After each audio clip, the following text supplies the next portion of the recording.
Hey, Mr. Bruns here. All right, in this video, we're going to talk about patterns that have no zero term in them, okay? So first of all, make sure that you have your math notebook out so you can copy all of the notes along with the video. And if you don't have your math book out now, pause the video and grab your notebook, okay? So we've been working with visual patterns like this, where we identify the change and create equations that will tell us how big the future figures are going to be. And those equations usually look something like b plus mx, where b, this is the starting point,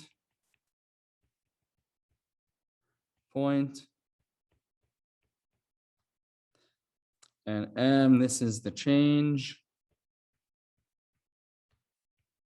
And then x, this is just the figure number that you want to find.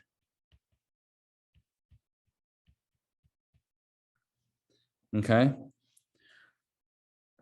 But the thing to keep in mind is this starting point, this needs to be the zero term, Okay. So let's look at this pattern. First of all, we've got these 6 here. And then we've got in step 2, we have the original 6 in step 1, and then we have 4 new ones, right? So we're adding 4. And then in step 3, we've got the figure from step 2. And then we have these 4 new ones. So we're adding 4 again. All right. So let's put together a little table here. All right. And then on the left side, we're going to have our step. That's our independent variable. That's what moves along one at a time. Okay. And then on the right, we're going to have the number of squares. Right. That's our dependent variable. That's what we're trying to answer. Right. All right. So be careful when you're making your table. We start off at step 1. Okay. So step 1, we have 6. Step 2, we add 4. So we have 10. Step 3, we add 4 again. So we have 14. And let's just continue down. Step 4, we're going to add 4 again, have 18.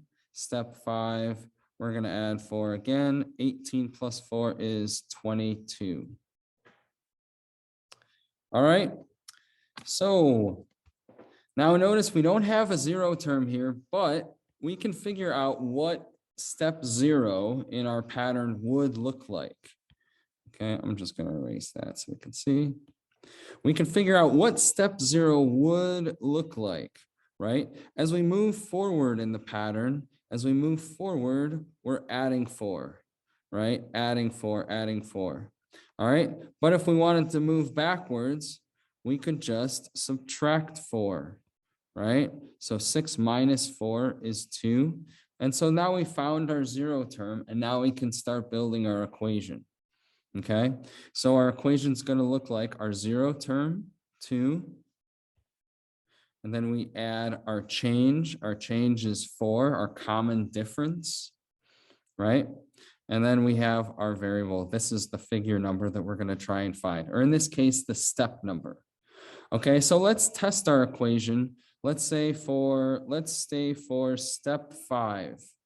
Okay, step 5, we're going to expect that it's going to tell us that it has 22 squares in it.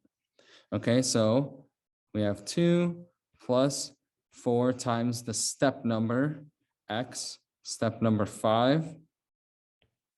All right, and that equals 2 plus 4 times 5 is 20, and that's going to give us 22, and that's what we expected.